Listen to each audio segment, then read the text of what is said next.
Ya, baik. Assalamualaikum warahmatullahi wabarakatuh. Perkenalkan, nama saya Arif Yusuf Minatat dan rekan saya.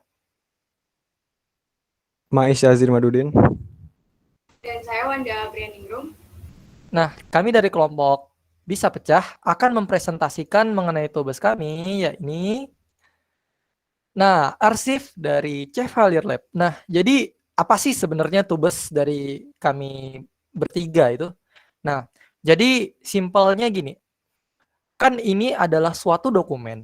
Nah, jadi dikarenakan sulitnya untuk menyimpan data-data keanggotaan, nah bisa jadi hilang atau rusak gitu ya.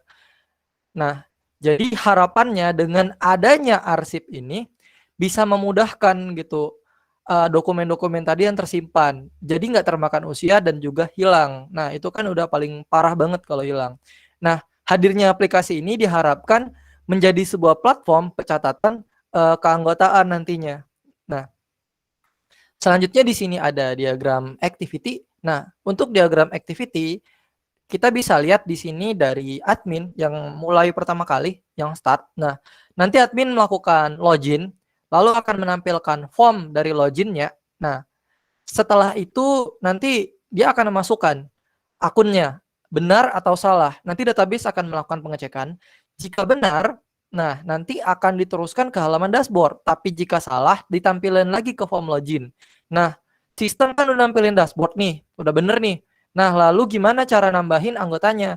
Nah, kita tinggal klik tambah anggota. Nah, klik tambah anggota, nanti si sistem akan menampilkan form untuk menambah anggota. Nah, di sini baru kita masukin data anggota yang mau ditambahin. Nah, setelah data anggotanya ditambahin, sistem akan bilang, data yang dimasukin ini udah benar atau belum. Nah, kalau benar, nanti akan dilempar ke SQL.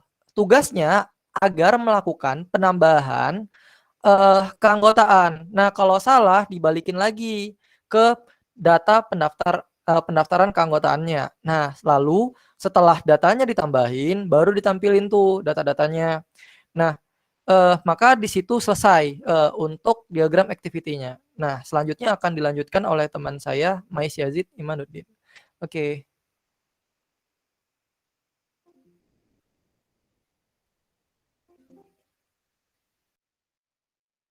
Oke, sekarang untuk penggunaan OP-nya. Di sini kita akan menggunakan abstraction, polymorphism, inheritance, dan enkapsulasi.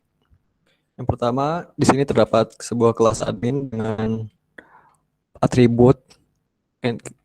Yang pertama itu username, kemudian tipe datanya string, kemudian password, kemudian nama admin. Di sini juga kita menggunakan enkapsulasi private. Kemudian setelah itu ada metode-metodenya yang digunakan yaitu admin, kemudian set password, kemudian set nama, get nama admin, get username, dan out. Out ini digunakan untuk mengautentikasi user loginnya. Kemudian setelah itu ada kelas keanggotaan. Yang pertama di sini terdapat satu atribut yang pertama anggota dengan tipe datanya array list dengan tipe datanya anggota. Nah, di situ terdapat sebuah agregasi yang mengarah kepada kelas anggota nantinya. Setelah itu di situ ada juga metode-metode yang digunakan seperti tambah anggota, lihat semua anggota, lihat satu anggota, ubah anggota, hapus anggota, dan jumlah semua anggotanya. Setelah itu terdapat sebuah kelas anggota yang tipe atributnya itu yang pertama ada nama dengan tipe datanya string, kemudian kelas dengan tipe datanya string, kemudian jurusan dengan tipe datanya string, kemudian divisi. Di sini menggunakan enkapsulasi juga dengan tipe data itunya private, akses modifiernya private. Setelah itu ada metode yang digunakan anggota. Di sini untuk menambahkan anggotanya, kemudian set nama, kemudian set kelas, kemudian set jurusan, set divisi, get nama, get kelas, get jurusan, dan get divisi. Next.